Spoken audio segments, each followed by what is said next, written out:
Hello, magandang araw! Another day, another vlog day.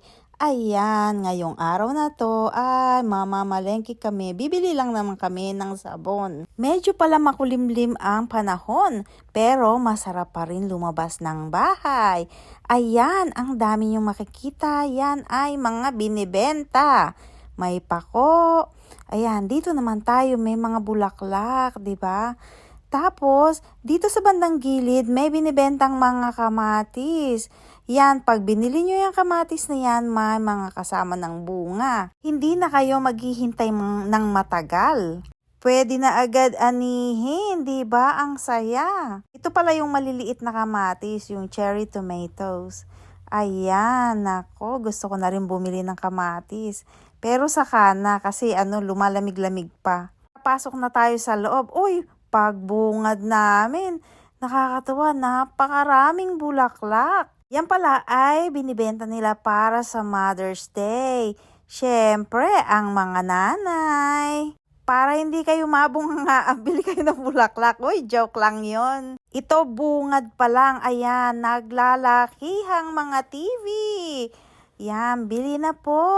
Kami ay dadaan lang. Siyempre, tingin-tingin na naman. Bago tayo mawili, dini muna tayo sa mga halaman. Ito pala yung mga halaman na binili ko last week. Yan, yung nakita nyo na yun, yung mga nilalaro ng pusa. Ito pa yung mga pangarap kong mga halaman. Ayan. Totoo po yan. Nung una, pinindot-pindot ko. Akala ko kasi mga fake.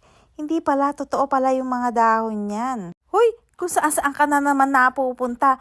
Pinunta nyo dyan bumili ng sabon. Sige na nga, pumunta na kayo sa sabunan. Ayan, lakad-lakad. Siya na po ay nauuna at nagmamadali. Gustong-gusto na talagang maglaba. Uy, eto pala yung paborito kong puntahan. O, umuupo ako dyan palagi. Yan, kasi pangarap ko diyan magkaroon niya sa likod bahay. Ayan, talaga naman, iniiwanan ng cart. Ang sabi pala, bibili muna kami ng liter ng mga alaga naming meow meow. Siyempre, pag mahal mo sila talaga naman, kailangan mo silang alagaan, di po ba? Ito talaga ang pinunta ko dito. Ito naman ay para kay baby Sydney ko. Ayan, para siya ay may malaro.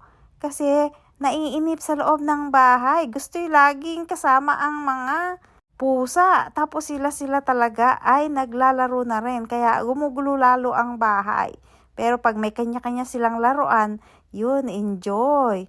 O ayan, para sa alaga naming mga miming. Binuhat na talaga, oh. Kala mo naman may muscles. Yan, gamitin mo ang muscles mo para may magawa, 'di ba? Ayo, mga liter ng mga pusa. Sabi ko nga, ba't na lang di namin i-recycle? Ay, Diyos ko Lord, sayang naman. Dahil nga maglalaba kami ngayon, kailangan namin pumunta doon sa bilihan ng sabon. Yan, iisa lang naman ang aming binibiling sabon. Mula noon hanggang ngayon. Uy, Tide, ikaw na talaga. Yan, titingin-tingin muna kami ng kung ano-anong brand, pero wag ka. Doon pa rin talaga kami sa Tide pupunta. Ayan na nga, palakad-lakad lang. Nako po. Ayaw pa talaga kumuha ng kanyang brand. Talaga naman, nag-uubos pa ng oras. Oh, ayan na, ayan na. Nako, sabi ko na nga be. Yan ang kanyang kukunin kasi yan ang kanyang paborito. Oh, ito. Ayan, ang sabi stain remover. Sabi ko, may Clorox ba yan? Sabi niya, iyan nakalagay dyan. Ganun na nga rin yun siguro. Para mabura yung mga dumi mo. Pero syempre, bawal yan sa decolor. Pero may mga nabibili na para sa pang-decolor na damit. Para hindi maluma agad. Ito na. Tapos nang mamili ng panglaba. Pero sabi ko nga, nag-uubos pa ng oras. Titingin-tingin pa yan. O ito naman, bili kami ng pinabibili ng aming prinsesa. Syempre, meron siya laging request. Yan ay para sa aking prinsesa. Uy, tumingin-tingin din kami ng ulam. Kaya lang, konti na lang pagpipilian. Naisip ko, saka na lang tayo bumili. Pag may mga bagong dating para mas maraming pagpipilian, yan, di na lang kami bumili. Gusto ko sana ng crab.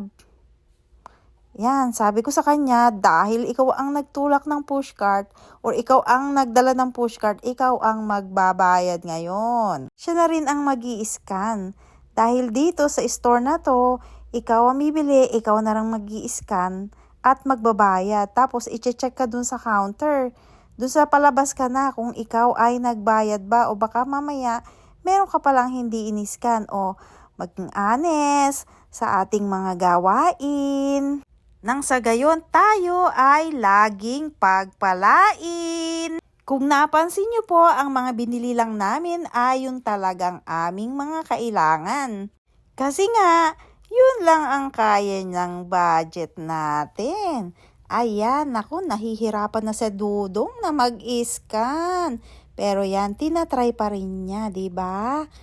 Yan, binibilang-bilang nang sa gayoy hindi mapagalitan. Baka makulangan ang sabihin ng ngupit tayo ng kanilang paninda. Yan, talagang honest. Dapat ang kailangan natin. Di ba yan? Bilang-bilang ulit. Pagkabilang niya, syempre ayan, pindot-pindot at magbabayad na siya. Yan, malapit na po siyang matapos. Yan, sana po ay nagustuhan nyo ang video namin na ito. Marami pong salamat. Please don't forget to like and share. At pwede kung may time kayo, mag-subscribe na rin po kayo. And don't forget the notification bell. I-hit nyo na rin po para po sa mga new uploads namin. Ayan, maraming pong salamat. And continue to be a blessing to others. Yan, magtulungan. Maraming po uling salamat. Bye! See you again!